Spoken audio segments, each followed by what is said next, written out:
2-3 പക്ഷിക്കൂടുകളുണ്ടാവും. സമയമെടുക്കുന്ന പണി കൂടുതൽ പൂവുണ്ടാകും. നമസ്കാരം. ഇന്നത്തെ പണിയെ കുറച്ച് പൂക്കൾ ഇതിനകത്ത് ഉണങ്ങി നിൽക്കുന്നുണ്ട്. അതിനെല്ലാം വെട്ടി ക്ലിയർ ചെയ്യണം. അതാണ് നമ്മുടെ പണി. അപ്പോൾ വായു ഉണങ്ങി നിൽക്കുന്ന ഇങ്ങനെയുള്ള സാധനങ്ങളൊക്കെ മുറിച്ച് കളയുക. ഇതിവിടെ വെച്ച് മുറിക്കുമ്പോൾ കണ്ടോ പുതിയ തളുപ്പുകൾ വരുന്നുണ്ടോ? ഈ പുതിയ തളുപ്പ് പെട്ടെന്ന് അവത്തേലേക്ക് പൂക്കളായിക്കോളും. ഇങ്ങനെ ഈ ചെടിയുടേത് കഴിഞ്ഞു. ഇനി അടുത്ത ചെടിയിലേക്ക് പോകാം.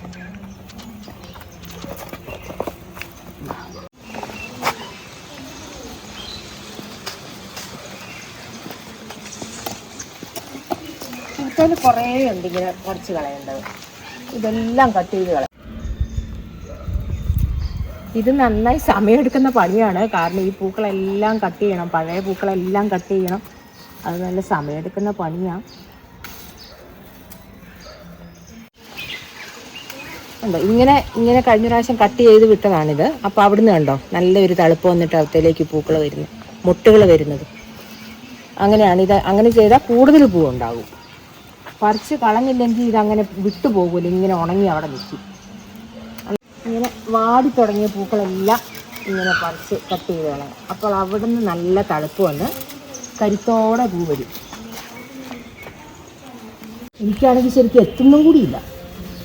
ഇതിങ്ങനെ കൂട്ടിപ്പിടിച്ചിട്ട് അങ്ങ് കട്ട് ചെയ്യാം.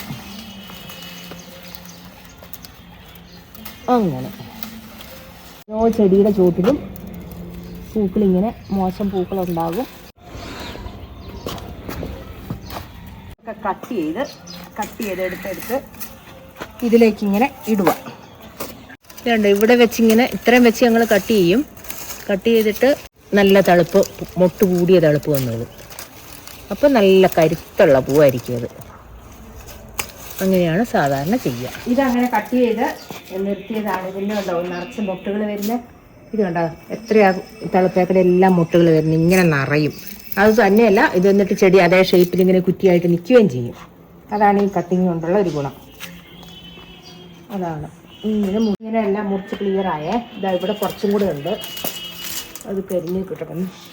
അതാ അവിടെ ഒരാൾ മിണ്ടാണ്ടിരിപ്പുണ്ട്. എല്ലാം ശ്രദ്ധിച്ചോണ്ട്. ലൂക്കാ ശ്രദ്ധിച്ച് കേട്ടോണ്ടിരിക്കുക നമ്മൾ ചെയ്യുന്ന എന്താണെന്നുള്ളത്. ഇതുണ്ടോ ചിലത് നോക്കി വെട്ടണം. നല്ല തളുപ്പൊന്നുമുള്ളത് കളയാൻ പാടില്ല. ശ്രദ്ധിച്ച് ചെയ്യേണ്ട പണിയാണ്. ഇതുണ്ടോ ആ വെട്ടിയെടുത്തുനിന്ന് ഒരു തളുപ്പ് വന്നിട്ട് പൂക്കളാവുന്ന ഇങ്ങനെയാണ്.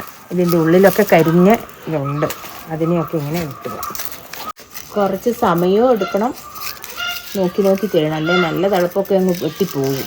അങ്ങനെ പോകാൻ പാടില്ല. നമ്മളിവിടെ വർത്തമാനം പറയാനായിട്ടപ്പോൾ ലൂക്ക അവിടെ കിടന്ന് ഒച്ചയെടുക്കുന്നുണ്ട്. അവന് ഇങ്ങോട്ട് വരാൻ വേണ്ടിയിട്ട്. ലൂക്കാ വരുന്നോ? ലൂക്ക ബായോ. ലൂക്കാ ഞാൻ അവനെയും കൂടെ കൂട്ടിക്കൊണ്ട് വന്നിട്ട് വേണം ഇനി ചെയ്യാൻ.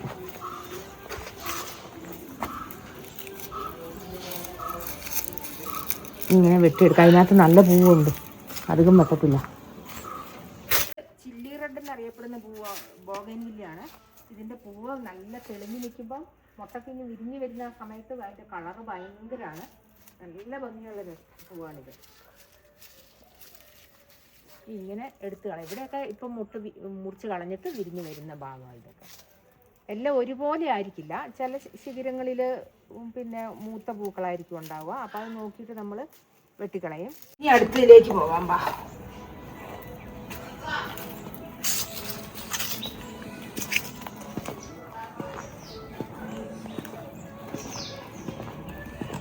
ഇത് കുറേ വെട്ടിയതാണ്. പിന്നെ ഉണങ്ങിയതിനെ നോക്കി അങ്ങ് വെട്ടുന്നേ ഉള്ളൂ. അതുകൊണ്ട് ഇപ്പം ഇനി ഇതെല്ലാം തന്നെ ഇനി തളുത്ത് വരണം. ഇട്ടാൽ അധികം വലിയ പൂക്കളൊന്നുമില്ല ഇപ്പം. ഇനിയിപ്പോൾ ഇത് അങ്ങനെ വെട്ടിക്കളഞ്ഞിട്ട് ഈ പൂവെല്ലാം പോയിട്ട് ഒന്നിച്ചായിരിക്കും ഇത് തളുക്കുക. ഇത് കണ്ടോ ഇവിടെ ഇങ്ങനെ സ്ഥിരം വെട്ടിയിടുന്ന സ്ഥലമാണ്. അവിടെ കിടന്ന് ഉണങ്ങിക്കോളും. ഇത് കണ്ടോ ഇതിങ്ങനെ നിറഞ്ഞ് മുട്ടുകളും നൈസ് മുട്ടായിട്ട് വരുന്നുണ്ട്. ഇതിങ്ങനെ വെട്ടിക്കൊടുത്തതാ. പൂവായി മൂത്ത് കഴിഞ്ഞപ്പോൾ. ഇനി ഇതൊരാഴ്ച കൊണ്ട് നിറഞ്ഞ് നല്ല ഭംഗിയായിട്ട് വരും. ഭയങ്കര രസമാണ് ഇതൊക്കെ കാണാനെന്നത്. ഇതുണ്ട്, ഇതിപ്പോൾ കുറച്ചധികം വെട്ടാനുണ്ട്. ഇതെല്ലാം നല്ലോണം കരിഞ്ഞ് നിൽക്കുന്നു. ഇതിങ്ങനെ വെട്ടിയെടുക്കുക. പിന്നെ ഇവിടെ വെട്ടുമ്പോൾ കുറച്ച് ശ്രദ്ധിക്കണം. എന്നാന്ന് വെച്ചാൽ 2-3 പക്ഷിക്കൂടുകളുണ്ടാവത്തേലെ. പക്ഷെ ഇപ്പോൾ അവിടെ നിന്ന് പറന്നുപോയി. ഇന്നത്തെ പണി കഴിഞ്ഞു. അടുത്ത വീഡിയോയിൽ കാണാം. അപ്പം ശരി.